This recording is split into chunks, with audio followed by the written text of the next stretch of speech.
John Ericsson was a Swedish-American inventor, active in England and the United States, and regarded as one of the most influential mechanical engineers ever. Ericsson collaborated on the design of the steam locomotive Novelty, which competed in the Rainhill Trials on the Liverpool and Manchester Railway, won by George Stephenson's rocket.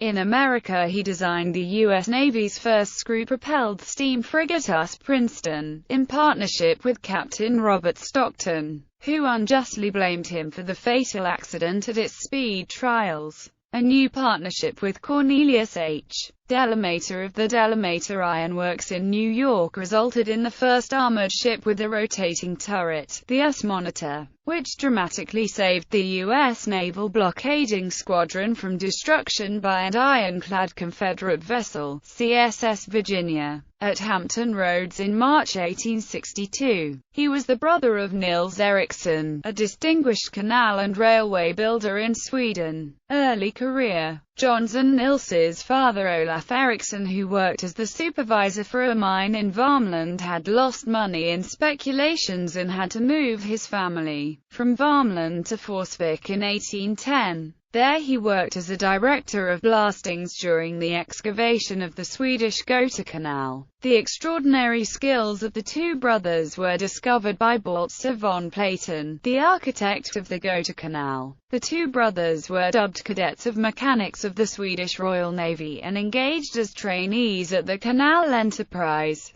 At the age of 14, John was already working independently as a surveyor. His assistant had to carry a footstool for him to reach the instruments during surveying work. At the age of 17 he joined the Swedish Army in Jämtland, serving in the Jämtland Field Ranger Regiment as a second lieutenant, but was soon promoted to lieutenant. He was sent to northern Sweden to do surveying, and in his spare time he constructed a heat engine which used the fumes from the fire instead of steam as a propellant. His skill and interest in mechanics made him resign from the army and move to England in 1826. However, his heat engine was not a success, as his prototype was designed to burn birchwood and would not work well with coal. Notwithstanding the disappointment, he invented several other mechanisms instead based on steam, improving the heating process by adding fans to increase oxygen supply to the firebed. In 1829 he and John Braithwaite built Novelty for the Rainhill Trials arranged by the Liverpool and Manchester Railway. It proved considerably faster than the other entrants but suffered recurring boiler problems, and the competition was won by English engineers George and Robert Stephenson with rocket.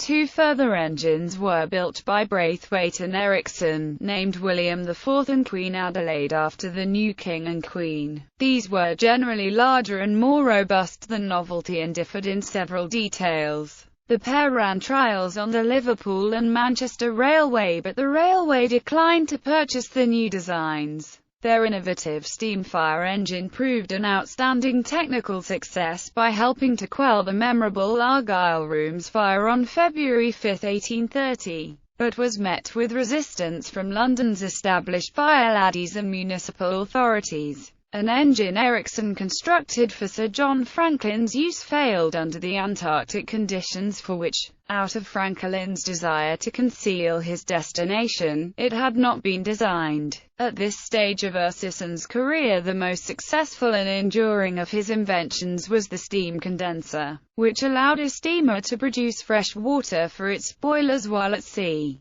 His deep-sea lead, a pressure-activated fathometer, was another minor, but enduring success. The commercial failure and development costs of some of the machines devised and built by Ericsson during this period put him into debtor's prison for an interval. At this time he also married 19-year-old Amelia Byam, a disastrous match that ended in the couple's separation until Amelia's death. Education. His only formal education was a basic officer's education and training during his time in the Swedish Army. On the 27th of March 1822, John passed a surveyor's examination in Stockholm. As a child he was taught to be a miner and surveyor by his father. Propeller design. He then improved ship design with two screw propellers moving in different directions. However, the Admiralty disapproved of the invention, which led to the fortunate contact with the encouraging American captain Robert Stockton, who had Ericsson design a propeller steamer for him invited him to bring his invention to the United States of America, as it would supposedly be more welcomed in that place.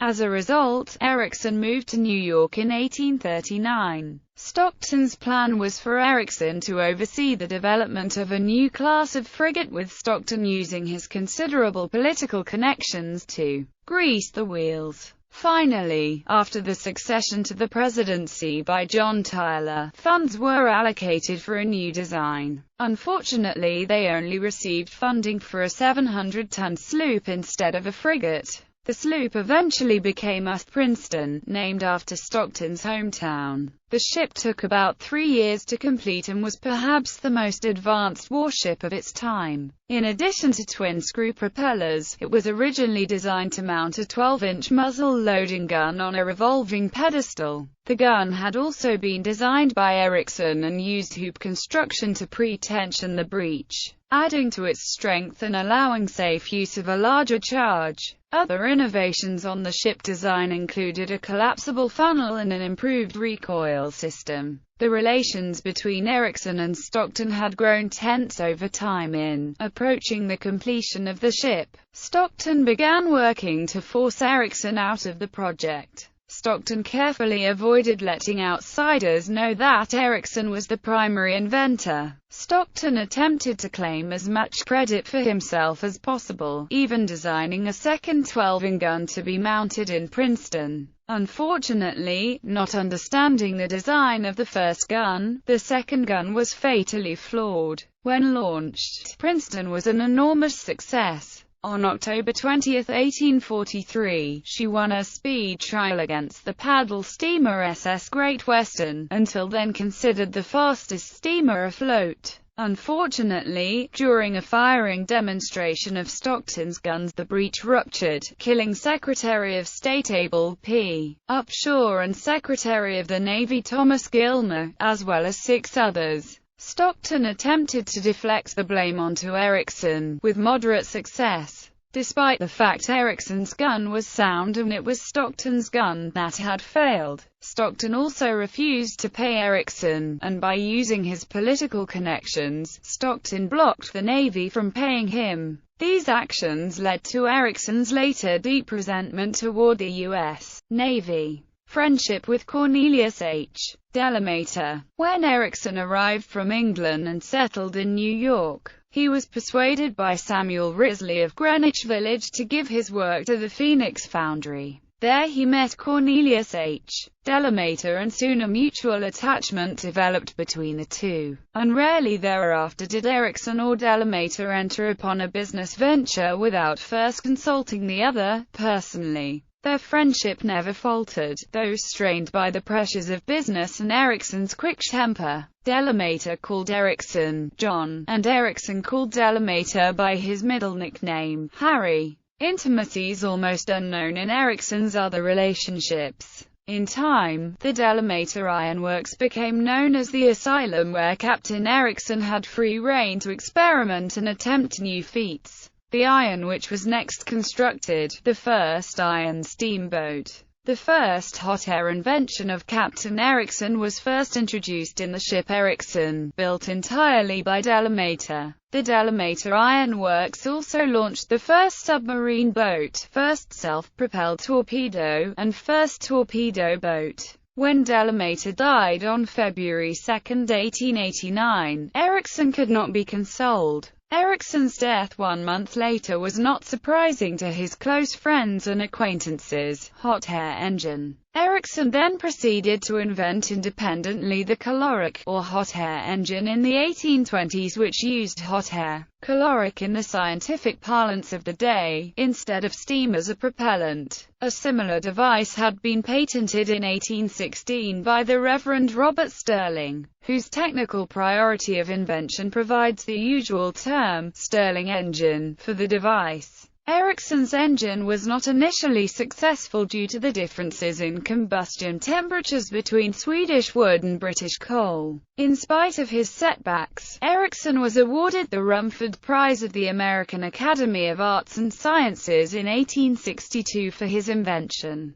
In his later years, the caloric engine would render Ericsson comfortably wealthy, as its boilerless design made it a much safer and more practical means of power for small industry than steam engines. Ericsson's incorporation of a regenerator heat sink for his engine made it tremendously fuel efficient. Apparently in the post-Civil War era, sometime before or around 1882, from the publishing date, a ship was purchased by a Captain Charles L. Dingley called the Ericsson with a weight of 1,645 tons that was built by John Ericsson to try out the hot air engine as a motive power in open ocean navigation. Ship design. On September 26, 1854, Ericsson presented Napoleon III of France with drawings of ironclad armored battleships with a dome-shaped gun tower, and even though the French emperor praised this invention, he did nothing to bring it to practical application. In 1851 he designed the caloric ship Ericsson, US Monitor. Shortly after the American Civil War broke out in 1861,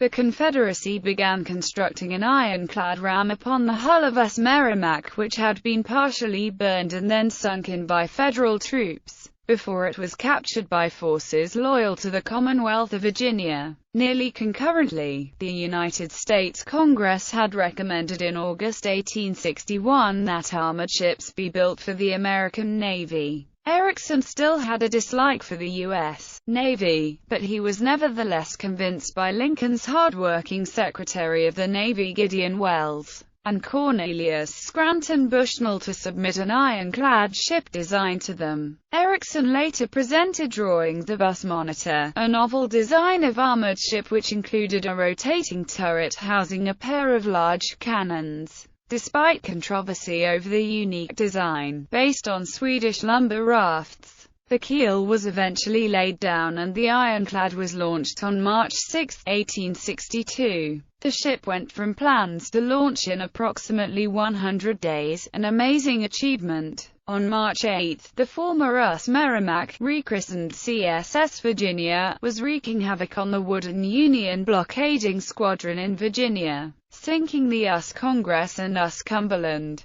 The Monitor appeared the next day, initiating the first battle between ironclad warships on March 9, 1862 at Hampton Roads, Virginia. The battle ended in a tactical stalemate between the two ironclad warships, neither of which appeared capable of sinking the other, but strategically saved the remaining Union fleet from defeat. After this, numerous monitors were built for the Union, including twin-turret versions, and contributed greatly to the naval victory of the Union over the rebellious states. Despite their low draft and subsequent problems in navigating in high seas, many basic design elements of the Monitor class were copied in future warships by other designers and navies. The rotating turret in particular is considered one of the greatest technological advances in naval history, still found on warships today. Later Ericsson designed other naval vessels and weapons, including a type of torpedo and a destroyer, a torpedo boat that could fire a cannon from an underwater port. He also provided some technical support for John Philip Holland in his early submarine experiments. In the book Contributions to the Centennial Exhibition, he presented his Sun engines, which collected solar heat for a hot air engine. One of these designs earned Ericsson additional income after being converted to work as a methane gas engine. Legacy. Although none of his inventions created any large industries, he is regarded as one of the most influential mechanical engineers ever. Ericsson died on March 8, 1889, the anniversary of the famous Battle of Hampton Roads, of which his famous Monitor played a central role. After his death, his remains were brought from the United States to Stockholm by US Baltimore. His final resting place is at Filipstad, in Värmland. Inventions. the surface condenser, the hot air engine. The world's first monitor, US monitor, was both designed and built by Ericsson for the Union Navy in the American Civil War. Torpedo technology, especially destroyer, and advanced torpedo boat.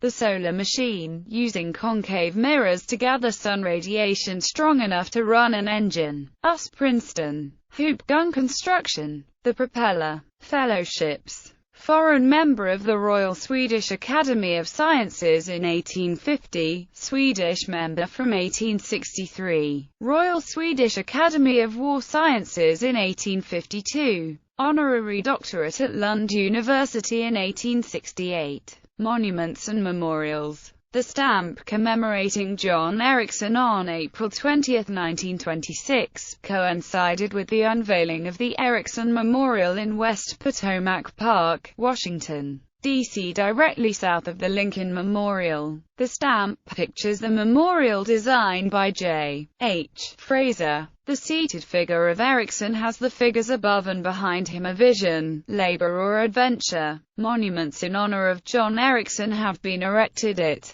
John Ericsson National Memorial on the Mall in Washington, D.C., John Ericsson Room at the American Swedish Historical Museum in Chicago, Battery Park in New York City, Nybraplan in Stockholm, Kungsportsavennen in Gothenburg, John Ericsson Street, in Lund, Sweden, John Ericsson Fountain, Fairmount Park, Philadelphia, Neighborhood of Ericsson, Minneapolis. Ships named in his honor. US Ericsson. Organizations. The John Ericsson Republican League of Illinois is a Swedish-American partisan organization. Bibliography. William Conham Church. The Life of John Ericsson. Volume 1, First edition 1890. Publisher. Charles Scribner's Sons 1906. The Life of John Ericsson. Volume 2. Publisher. Charles Scribner's Sons 1890.